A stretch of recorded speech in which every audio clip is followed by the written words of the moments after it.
전 시간에 저는 이제 다윗이라고 하는 인물을 통해서 제가 받은 교훈을 나눴습니다. 이 시간에는 또 주님을 사랑했던 한 사람, 또 베드로의 삶을 잠깐 나누기를 원합니다. 요한복음 1장 열어주시겠습니까?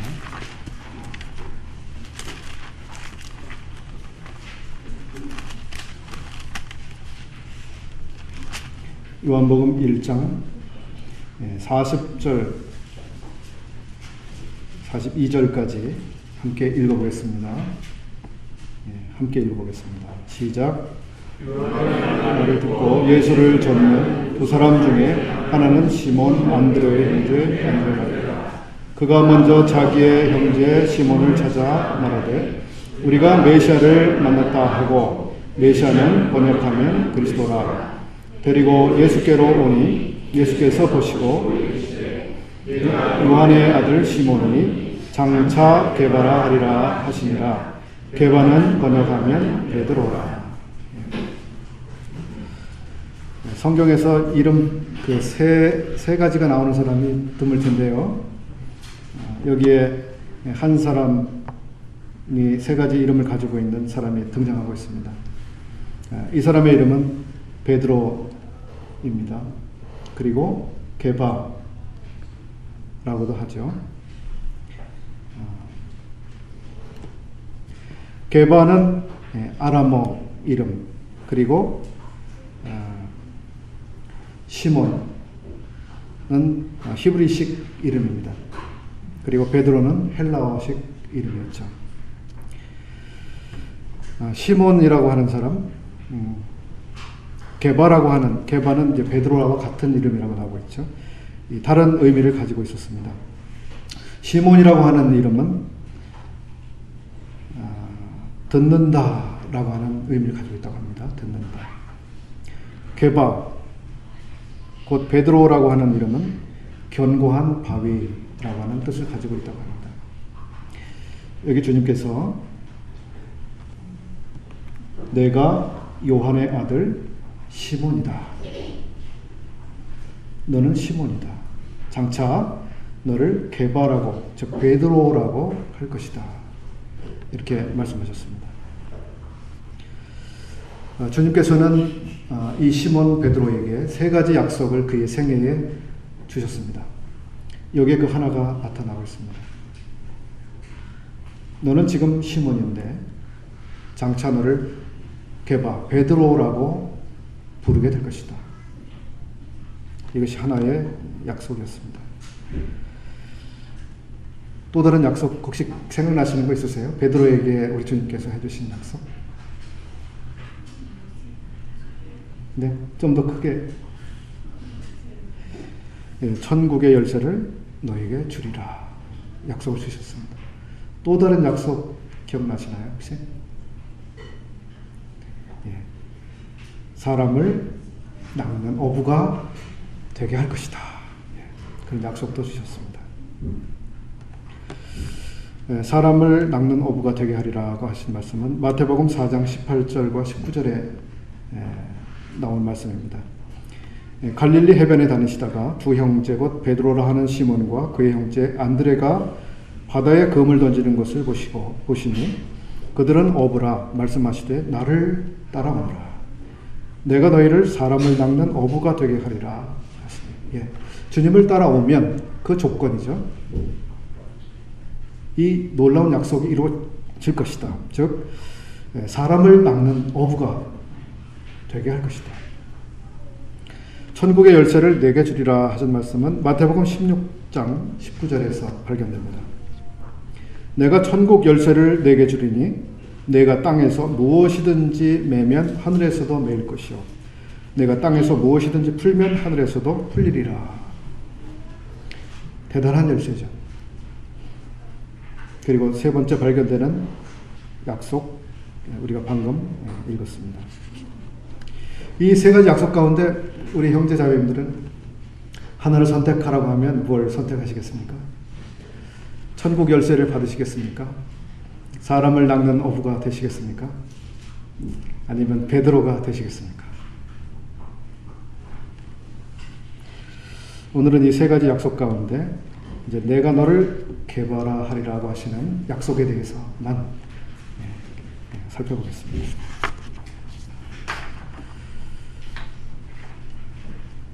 게바라고 하는 이름의 뜻은 앞에서 말씀드린 것처럼 견고한 바위, 요지부동하지 않는 그런 바위를 말합니다. 그러면 이제 장차 게바가 될 것인데요. 지금은 게바가 아니죠. 앞으로 너가 게바, 즉 베드로가 될 것인데 지금은 너는 그냥 시몬이야. 이런 말씀이기도 하죠. 너는 지금 하나님의 말씀, 나의 말씀을 듣는 그런 사람이야. 근데 너는 장차 게바가 될 것이야. 그러면 게바, 베드로가 되기 전 이 시몬은 어떤 사람이었나?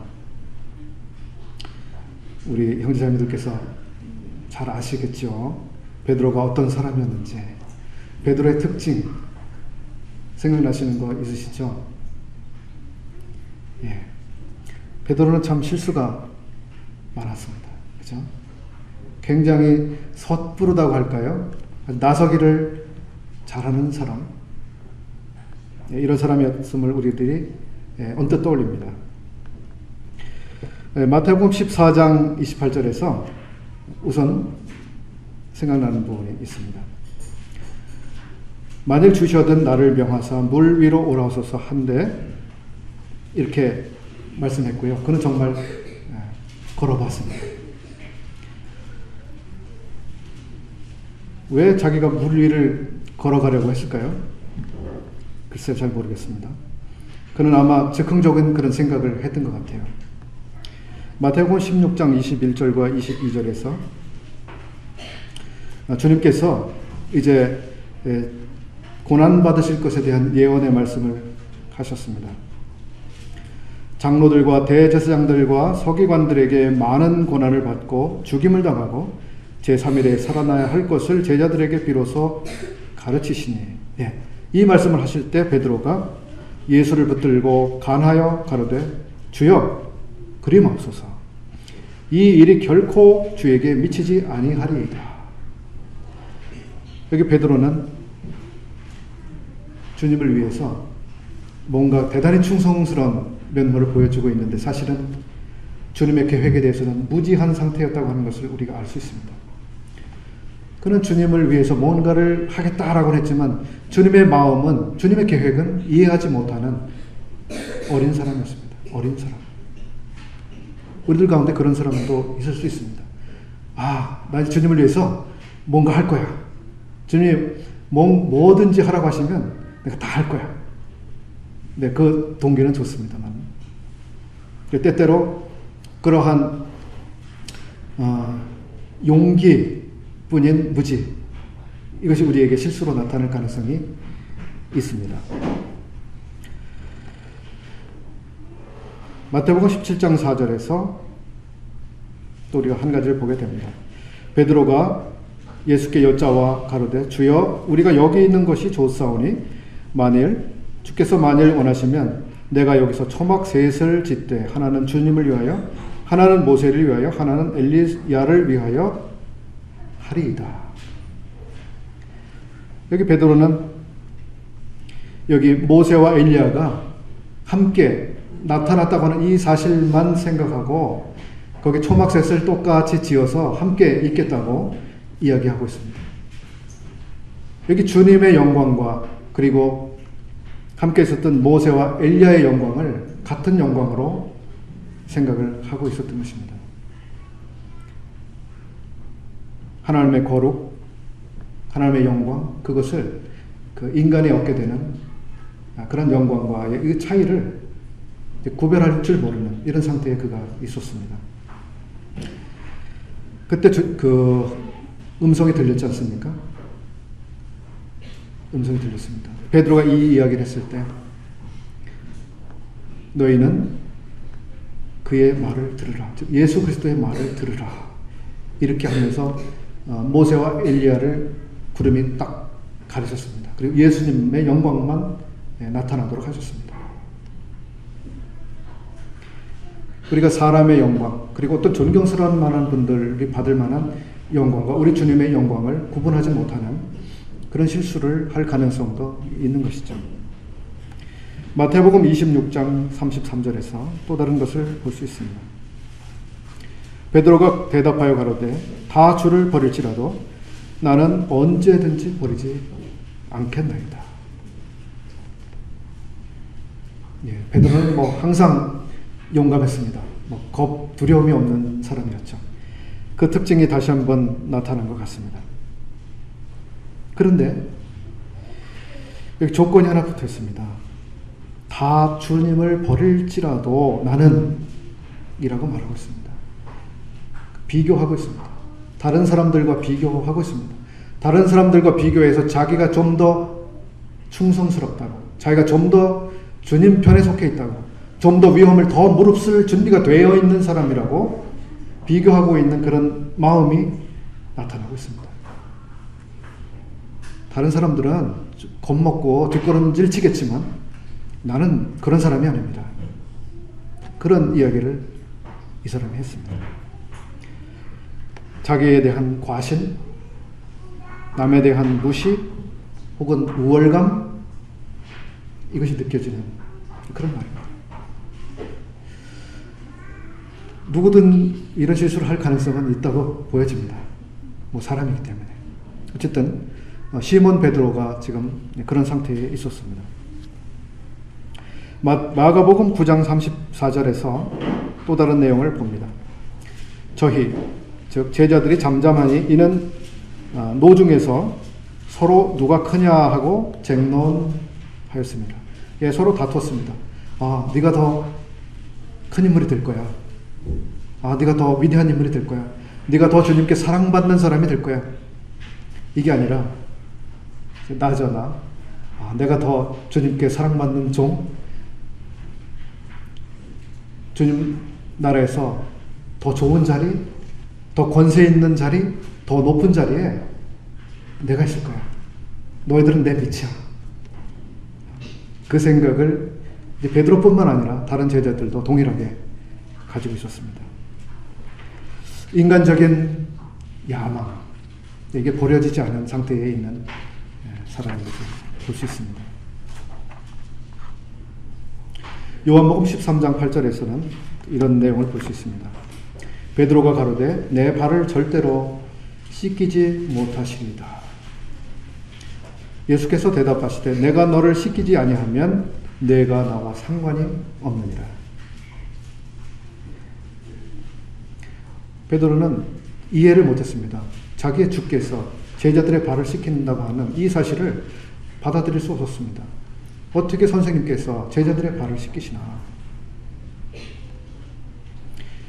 베드로는 자기가 이해할 수 없는 하나님의 일을 받아들이지 못하는 사람이었습니다. 자기의 이해되는 그런 주님만 받아들일 수 있는 그런 상태에 그가 있었습니다. 우리가 신앙생활을 하다 보면 우리가 이해할 수 없는 하나님, 우리들이 이해할 수 없는 그 많은 일들이 우리 신앙생활에서 일어나는 것을 우리가 경험합니다. 이해되지 않는 일들. 베드로가 이 당시에 그렇습니다. 절대로 씻기지 못하십니다. 요한복음 18장 10절에서 이에 베드로가 검을 가졌는데 이것을 빼어 대제사장의 종을 쳐서 오른편 귀를 베어버리니 그 종의 이름은 말고라. 베드로는 검을 가지고 검을 사용했습니다. 그리고 다른 사람의 귀를 잘랐죠. 그는 자기가 가지고 있는 칼로 주님을 위해서 무언가 할 수 있다고 생각했습니다. 달리 말해서 이 베드로는 하나님 나라의 성격을 알지 못하고 있었습니다. 하나님 나라의 성격. 그는 자기의 육체적인 힘, 육체적인 방법, 육체적인 도구를 사용해서 하나님 나라를 위해서 뭔가 할 수 있다고 하는 생각을 가지고 있었던 것 같습니다. 근데 주님께서는 내 나라는 여기에 속한 것이 아니라고 여러 번 얘기하셨습니다. 내 나라는 여기에 속해 있지 않다. 이 세상에 속해 있는 그런 나라가 내 나라가 아니다. 힘으로 이기고 더 높은 자리에서 권세를 부리는 그런 나라가 아니다. 어떤 방법을, 수단을 다 써서라도 목적을 성취하는 그런 종류의 나라가 아니다. 내 나라는 사랑의 나라이다. 사랑의 나라이다. 그리고 섬기는 나라이다.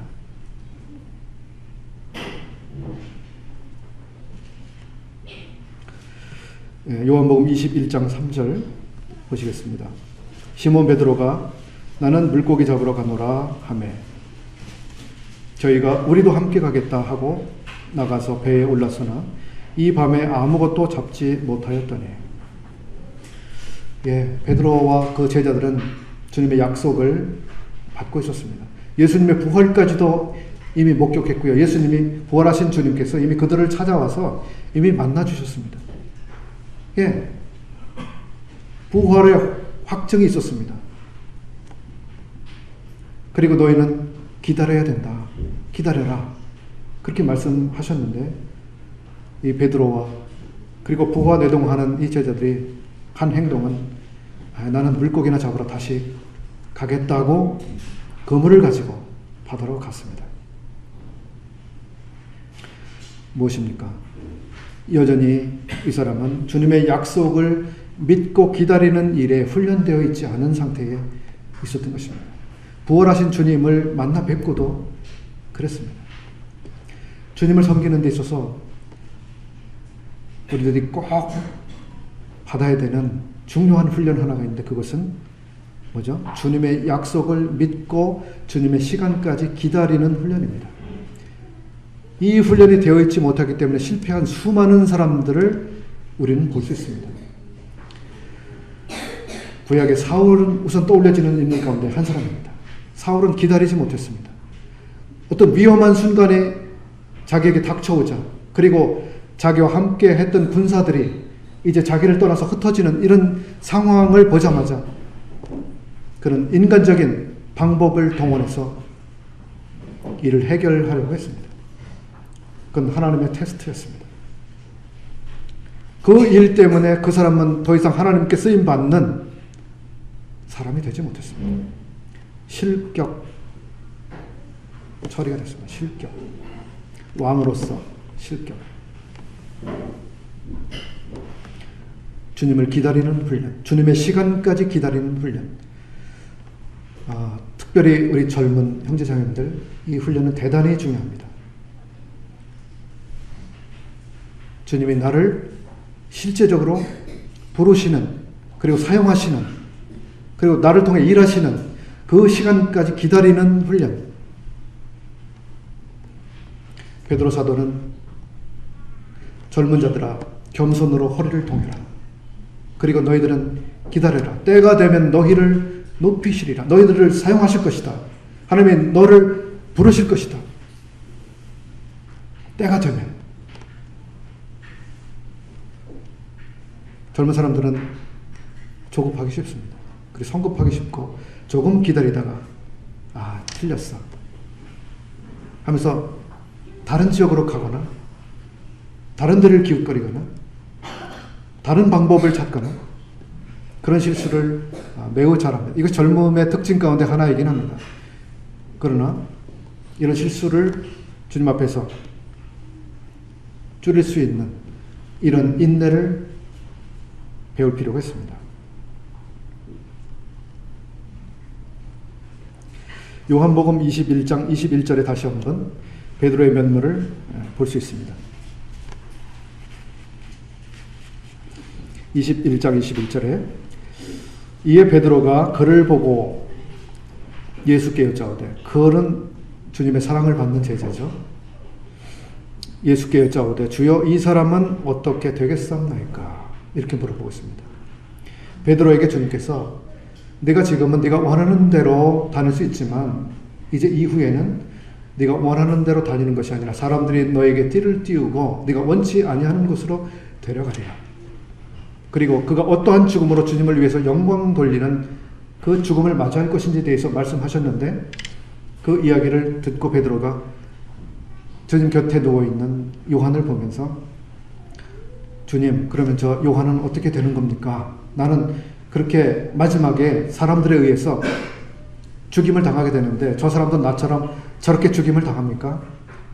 이렇게 물어봤죠. 왜 그런 질문을 했을까요?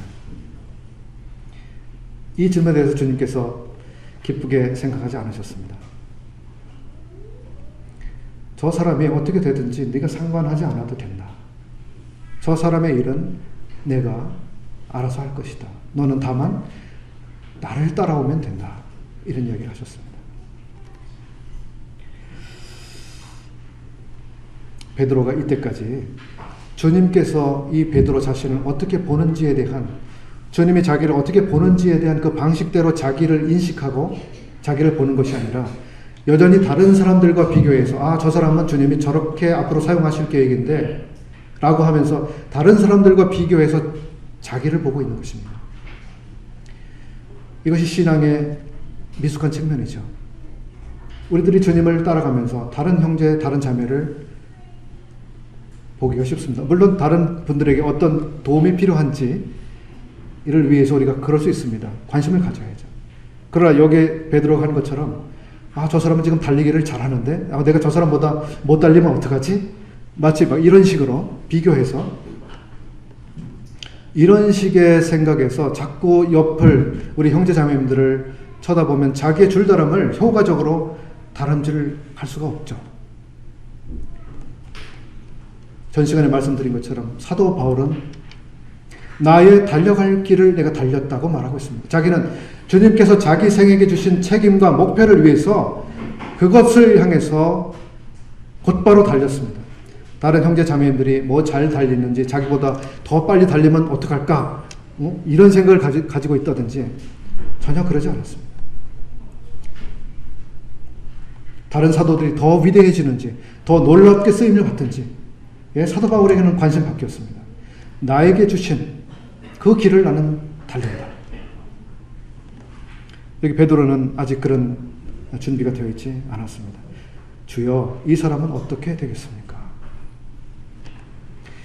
이상에서 여러 가지를 통해서 우리는 베드로가 아직 베드로가 아닌 시몬, 여전히 시몬인 상태에 있다고 하는 것을 알 수 있습니다.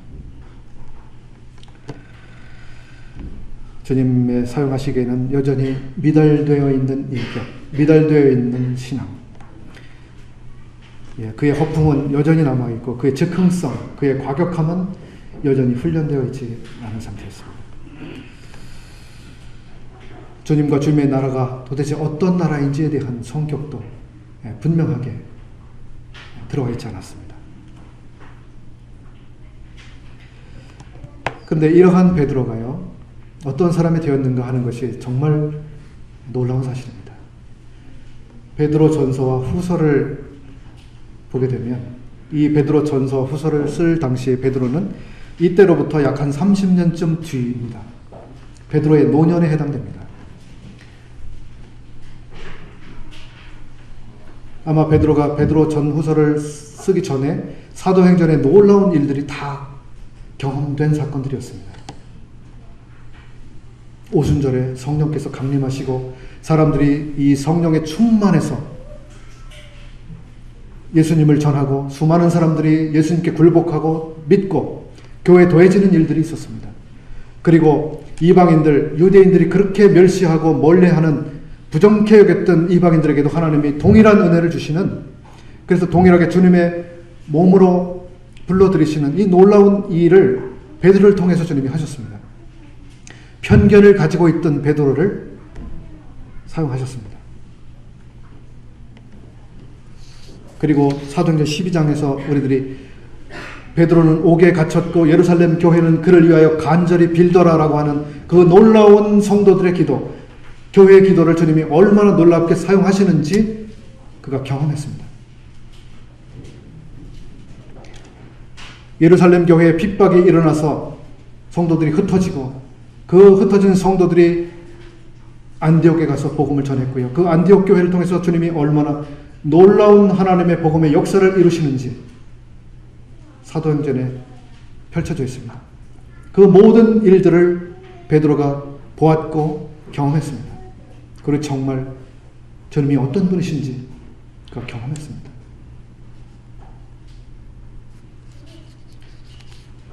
베드로전서, 베드로후서는 그 많은 자기 시간을 보내고 주님을 30여 년 섬긴 다음에 그의 신앙이 완전히 성숙되어진 상태에서 그 서신을 썼던 것입니다. 그래서 이 베드로전서나 후서를 공부해 보면 베드로가 이렇게까지 변했구나, 이렇게 사람이 변할 수 있는 것이구나 하는 것을 알 수 있습니다.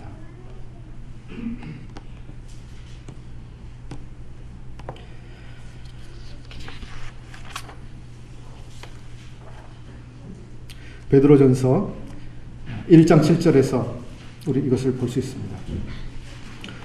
너희 믿음의 시련이 불로 연단하여도 없어질 금보다 더 귀하여 예수 그리스도에 나타나실 때에 칭찬과 영광과 존귀를 얻게 하려 함이라. 믿음에 따라오는 시련, 그리고 그 시련이 가지고 있는 가치, 이것은 불로 연단해도 없어질 그런 금보다 더 놀라운 신앙을 하나님 만들어 가시는 이 중요한 방법이다라고 하는 걸 이 사도는 체험했습니다. 그리고 그 이야기를 지금 하고 있습니다. 베드로전서 4장 12절과 13절에서 다시 한번 사랑하는 자들아 너희를 시련하라고 오는 불시험을 이상한 일 당하는 것 같이 이상히 여기지 말고 오직 너희가 그리스도의 고난에 참여하는 것으로 즐거워하라. 그리스도인에게 고난은, 시련은 이상한 것이 아니다. 불시험 당하는 것은 이상한 일이 아니다. 그것은 오히려 그리스도를 따라가는 길에 당연히 경험되는 그러한 일이다. 내가 그 길을, 예수 그리스도께서 걸어갔던 그 길을 내가 30여 년 지금 걸어갔다. 그 이야기를 이 사도가 하고 있습니다. 그리고 그리스도의 고난에 참여하는 것, 그것을 즐거워하고 있는 사도가 되어 있습니다. 더 이상 무서워서 주님을 부인하는 그런 겁쟁이가 아닙니다. 고난을 두려워서 피하려고 하는 그런 사람이 아닙니다. 베드로전서 1장 19절 보겠습니다. 너희가 알거니와 너희 조상의 유전한 망령된 행실에서 구속된 것은 은이나 금같이 없어질 것으로 한 것이 아니요 오직 흠없고 점없는 어린 양 같은 그리스도의 보배로운 피로 한 것이니라. 뒤에 23절부터 25절까지도 이어서 보겠습니다. 너희가 거듭난 것이 썩어질 씨로 된 것이 아니요 썩지 아니할 씨로 된 것이니 하나님의 살아있고 항상 있는 말씀으로 되었느니라. 그러므로 모든 육체는 풀과 같고 그 모든 영광이 풀의 꽃과 같으니 풀은 마르고 꽃은 떨어지되 주의 말씀은 세세토록 있도다. 여기 사도는 복음의 가치를 제대로 인식하고 있습니다. 너희가 거듭난 것은 썩어질 것들로 된 것이 아니다. 썩지 아니할 것이다. 아니할 것으로 되었다. 하나님의 말씀은 썩지 아니하는 그런 시다. 복음의 가치, 구속의 가치를 제대로 이해하고 있는 사람이 됐습니다. 여러분, 주님께서 우리를 위해서 흘리신 그 보혈의 가치, 우리를 위해서 희생하신 그 생명의 가치, 그것을 제대로 이해하는 사람. 여러분, 그런 사람들이 성숙된 사람들이죠. 베드로전서 2장 13절 그리고 19절을 보겠습니다. 인간에 세운 모든 제도를 주를 위하여 순복하되 이렇게 말하고 있습니다. 모든 제도를 주를 위하여 순복하라. 19절 애매히 고난을 받아도 하나님을 생각함으로 슬픔을 참으면 이는 아름다우라. 예, 시몬 베드로, 시몬 당시에 베드로는 어땠습니까? 순복하는 사람, 권위에 순복하는 사람이 아니었습니다. 예수님을 체포하러 온 그 당시에 권세자들에게 그는 자기의 방법으로 항거하는 사람이었습니다. 칼을 가지고 항거했던 사람입니다. 그 사람이 이제는 모든 제도를 주님을 위해서 순복하라고 이야기하고 있습니다. 사도 바울이 로마서에서 말씀한 것처럼 인간에게 주신 모든 권세가 하나님께로부터 오지 않은 것이 없다. 모든 권세는 하나님이 주신 것이다. 그래서 그 권세에 순복함으로써 너희들이 주님께 순복한다고 하는 그 사실을 보여주어라. 우리들이 이 세상의 권력에 순종하고 복종하는 이유는 무섭기 때문에, 불이익을 당하기 때문에 그것이 아닙니다. 그렇죠. 우리들이 이 세상에 존재하고 있는 이 권력, 권세에게 순복함으로써 하나님의 권세를 드러내고자 하는 것입니다. 즉, 이 세상에 주신 권세자들, 그들이 왕이든 어떤 높은 지위에 있는 사람이든 그 권세를 주신 분이 하나님이시고 그 권세자들 위에 가장 높으신 권세자가 계시다고 하는 것을 우리가 눈에 보이는 권세에 복종함으로써 그것을 나타내고 있는 것입니다.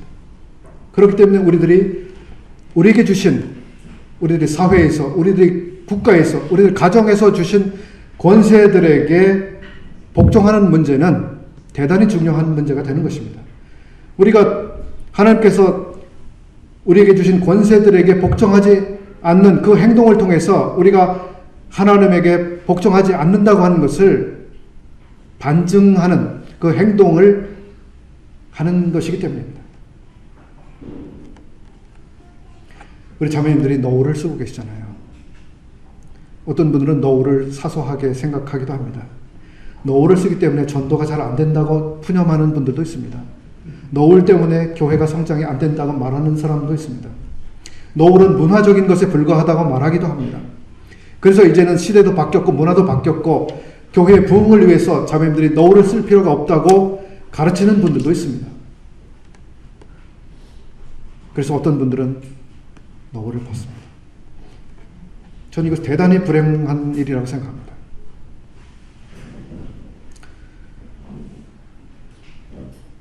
신구약 성경을 통해서 우리가 보는 것은 우리의 주님, 우리 주 하나님께서 만유를 지으시고 만유를 붙드시고 만유를 소유하시고 만유를 통치하시며 만유의 주가 되시다고 하는 사실을 말씀하고 있습니다. 모든 권세의 최정점에 바로 하나님이 계시다고 하는 것을 말씀하고 있습니다.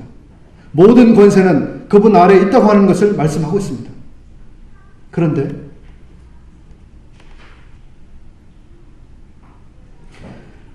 마귀는 무엇입니까? 그 권세에 도전하고 항의하고 불순종한 그 존재였습니다. 그것이 교만이었습니다. 하나님의 질서에 저항한 존재, 그것이 마귀였습니다. 하나님의 권세를 마귀는 거스렸습니다. 그 마귀의 정신이 우리에게 불순종의 정신을, 불순종의 영을 우리에게 주었습니다. 그래서 에베소서에서 사도는 불순종의 아들들 가운데 역사하는 영을 따라서 우리가 살아왔었다고 이야기하는 것입니다. 구원받은 사람들에게 이제 순종의 영, 예수 그리스도께 순종하는 사람, 하나님의 질서에 순종하는 사람이 됐다라고 하는 것을 우리는 보게 되는 것입니다. 그래서 우리는 하나님이 세우신 권세를 우리 존중함으로써 하나님이야말로 가장 높으신 분, 가장 탁월하신 분이라고 하는 것을 우리들이 인정하고 우리 삶에서 그것을 증명하고 있는 것입니다. 그런 점에서 사도는 고린도전서에서 여성들이 머리에 무엇을 쓰는 문제를 이야기하고 있었던 것입니다. 권세 아래 있는 표라고 말하고 있습니다. 권세 아래 있는 표, 이 노를 씀으로써 보이지 않는 세계, 보이지 않는 권세들, 보좌들, 정사들, 이 수많은 타락한 존재들을 향해서 바로 여기 하나님의 질서에 온전하게 순종하고 있는 이 아름다운 사람들, 바로 이 교회를 보아라. 이 교회야말로 얼마나 하나님이 중요하게 여기시는 이 권세 아래 이렇게 순복하고 있는지를 보여주는 것이라고 그 사도는 이야기하고 있는 것입니다. 그래서 어쩔 수 없이 우리가 너울을 쓰는 문제가 아니라 우리가 이 너울을 씀으로써 하나님의 영광을 눈에 보이는 존재들에게, 그리고 눈에 보이지 않는 모든 피조물들에게 가르치고 있는 것입니다. 그래서 이 문제는 대단히 중요한 문제이고 대단히 영적인 가치를 가지고 있는 문제입니다. 그래서 저는 안타깝게 생각하는 것입니다. 노을이 그냥 하나의 문화적 문제, 어쩔 수 없이 쓰는 그런 문제가 아닙니다. 하나님의 영광을 가리기도 하고 드러내기도 하는 중요한 이 하나님의 방법인 것이죠.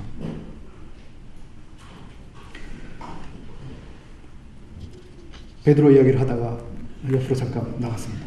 베드로는 하나님이 세상에 주신 권세에 대해서 순종하지 않는 사람이었지만 이제는 권세를 존중히 여기는 사람이 됐습니다.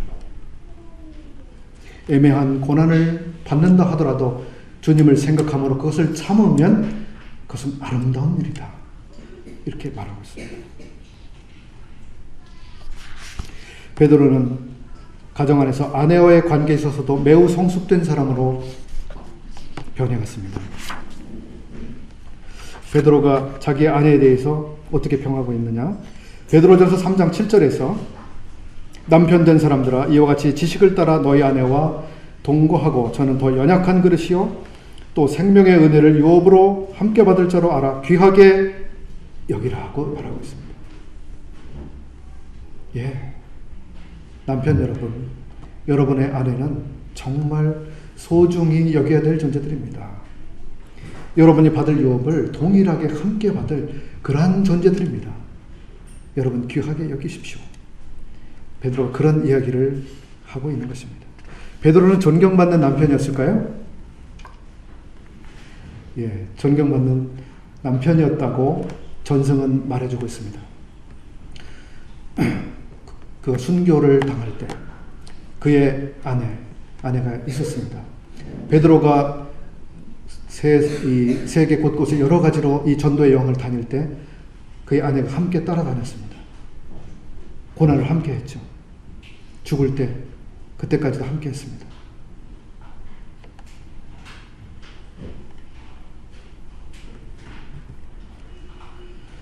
베드로전서 4장 10절 11절을 읽겠습니다. 각각 은사를 받은 대로 하나님의 각양 은혜를 맡은 선한 청지기 같이 서로 봉사하라. 만일 누가 말하려면 하나님의 말씀을 하는 것 같이 하고 누가 봉사하려면 하나님의 공급하시는 힘으로 하는 것 같이 하라. 예, 베드로는 자기가 하나님을 섬기는 그 힘, 자원, 이것이 어디로부터 오는지를 잘 알고 있는 사람이 됐습니다. 그는 자기의 힘을 가지고 그냥 과격한 무엇인가를 하는 그런 사람이 아니라 하나님이 주시는 은혜를 통해서만 주님을 섬길 수 있다고 하는 이 사실을 알았습니다. 나는 은혜를 맡은 사람이다. 은혜를 맡은 청지기이다.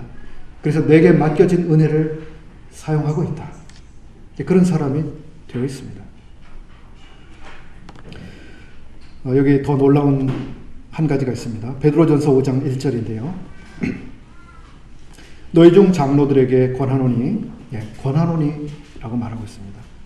나는 함께 장로된 자요 그리스도의 고난의 증인이요 나타날 영광에 참여할 자로라. 베드로는 자기에 대해서 이렇게 말합니다. 나는 함께 장로된 사람이다. 고난의 증인이고 나타날 영광에 참여할 사람이다. 젊은 시절의 베드로는 어땠습니까? 나는 함께 장로된 사람이라고 결코 말하지 않았을 것입니다. 나는 사도들 가운데 더 뛰어난 사도다라고 그의 마음에 그의 마음이 그러했었죠. 나는 어떤 사도보다 뒤지지 않아. 나는 더 뛰어난 사도야. 젊었을 때 그는 그런 사람이었습니다. 이제 노년의 이 사도는 나는 함께 장로된 사람이다. 나는 동역하고 있는 장로들 가운데 그저 한 사람이다라고 자기를 말하고 있는 것입니다. 나는 영광에 참여할 사람이다.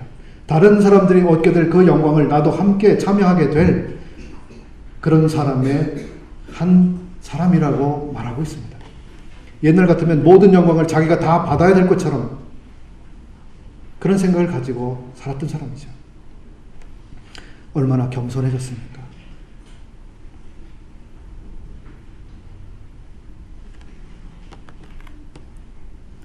(5장 3절에) 맡겨온 자들에게 주장하는 자세를 하지 말고 오직 양무리의 본이 되라. 예, 옛날 같으면 주장하는 사람이었겠죠. 이렇게 왜 그걸 안 해? 하면서 야단도 치고요, 벌도 주고 그런 사람이었을 것 같습니다. 이제 성숙한 베드로는 더 이상 누군가에 대한 우월감을 가지고 있지 않습니다. 다른 사람과 비교해가면서 자기가 어떤 사람인지를 정의하는, 더 이상 그런 사람이 아닙니다. 참 놀라운 성숙을 가져왔습니다. 베드로전서 5장 13절 읽어보겠습니다. 함께 택하심을 받은 바벨론에 있는 교회가 너희에게 문안하고 내 아들 마가도 그리하느니라.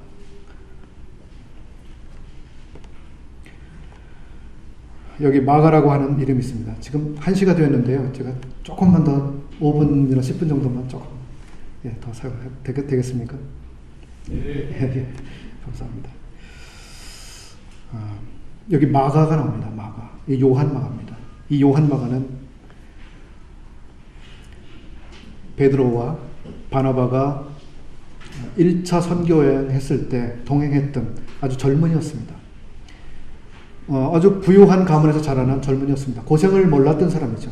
그 사람이 아주 오지 험악한 산골, 급류가 흘러내리는 그러한 땅, 하루에도 일교차가 심해서 갑자기 밤에 날이 차갑게 변해서 사람을 죽음에 이르게도 할 수 있는 그러한 아주 힘든 지형을 함께 여행했습니다. 이 부유한 집안에서 자라난 이 마가는 그런 고생을 해본 일이 없습니다. 근데 그런 선교 여행에 동참했습니다. 이 사람은 너무 당혹스러웠습니다. 너무 춥고 배고프고 힘들고 계속 걸어다녀야 되고 그런 여행을 했는데요. 중간에 포기하고 말았죠. 못하겠습니다. 돌아왔습니다. 그가 중간에 포기한 결과로 어떤 일이 일어났습니까? 바나바와 사울 두 사람 사이에 싸움이 생겼습니다. 2차 선교 여행을 떠나게 됐을 때 바나바는 마가가 한 번 실패했지만 그래도 다시 한번 기회를 줍시다 그랬는데 사도 바울은 그 사람은 자격이 없습니다. 이번에도 끝까지 잘한다는 보장이 없습니다. 함께 갈 수 없습니다. 그 태도를 굽히지 않았습니다. 두 사도가 싸움이 됐습니다. 사도행전에서 그 표현을 심히 다투고 갈라졌다고 표현하고 있습니다. 사도들, 신령한 분들, 주님의 종들, 얼마나 놀라운 종들입니까? 바나바나 바울이. 그 두 종이, 또 그분들은 얼마나 대단한 친구였습니까? 함께 동문수학한 그런 친구들이에요. 끊어놓을 수 없는 친구들. 근데요, 심히 다투고 갈라졌습니다. 언성을 높였을 거예요. 소리를 크게 냈을지도 몰라요. 다른 사람들이 놀랐을 거예요. 저렇게 놀라운 주님의 종들이 어떻게 저렇게 목소리를 높여서 싸우지? 주변의 형제자매들이 아마 놀랐을 것 같아요. 그럴 정도로 일이 심각하게 돌아갔습니다. 거기에 마가가 있었습니다. 두 사도는 결국 갈라졌고요. 마가는 거기서 실패를 뜨겁게 경험했을 것입니다. 나 때문에 이런 일이 일어나는구나. 나 때문에 나의 삼촌 그리고 바울 사도, 두 사람이 깨어지는구나. 두 사도의 간정이 허물어지는구나. 나 때문에.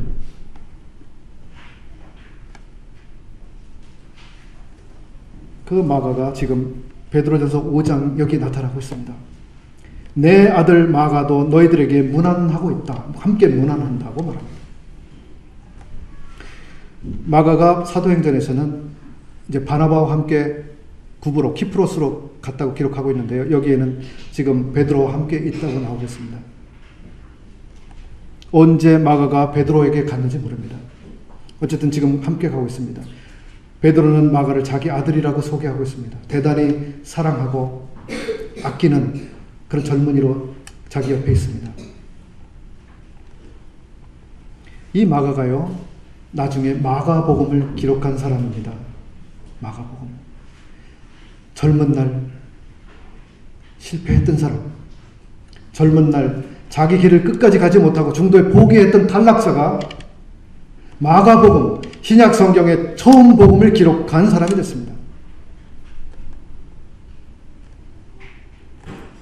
그 어간에 이 두 행간 사이에 바나바도 있었고요, 베드로도 있는 것입니다.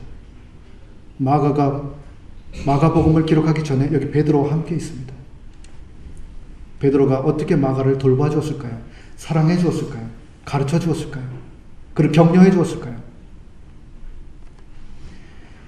실패한 젊은이 마가, 그 사람이 성숙해 가고 있습니다.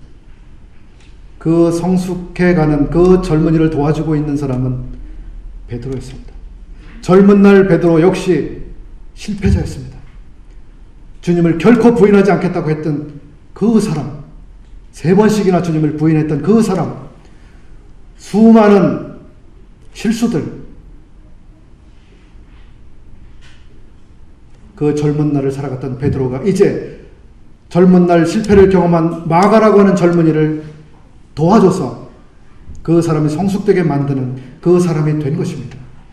이 노년의 베드로, 멋진 사람이 됐습니다. 실패자들을 감싸주고 세워주는 이런 사람이 됐습니다. 베드로 전후서를 통해서 우리는 젊은 날 시몬이 아니라 이제는 베드로가 되어 있는, 참으로 개바가 되어 있는 사실을 볼 수 있습니다. 흔들리지 않는 믿음, 견고한 믿음, 주님을 아는 사람, 성숙된 사람, 주님의 뜻을 알고 주님의 나라가 어떤 나라인지를 아는 사람, 주님을 어떻게 섬겨야 되는지를 참으로 아는 사람이 되어 있습니다. 30년의 시간이 그를 그렇게 만들었습니다. 이제 말씀을 마치고자 합니다. 여기 주님을 섬기면서 실패해온 분들이 더러 계시리라고 생각합니다. 그리고 여기 젊은 형제 자매님들이 계십니다. 그리고 우리들이 걸어가는 길에 여러 가지 실수나 실패가 찾아올 수 있습니다. 그러나 주님께서는 베드로를 부르셨을 때 너는 시몬이다, 내가 너를 장차 개발하리라고 하시는 그 약속이 우리 모든 형제 자매들에게 동일하게 적용됨을 믿으시면 좋겠습니다. 우리들을 성숙된 자로 주님이 만들어 가실 것입니다. 흔들리지 않는 그런 놀라운 사람, 보배로운 믿음을 소유한 사람, 그리고 또 다른 도움이 필요한 사람들을 도와줄 수 있는 성숙한 사람들, 주님이 그런 사람들로 우리를 만들어가고 계십니다. 얼마나 놀랍습니까? 그 약속을 이루신 주님, 베드로를 향해서 그 약속을 이루신 주님이 우리의 주님이시고 내 삶의 주님이십니다.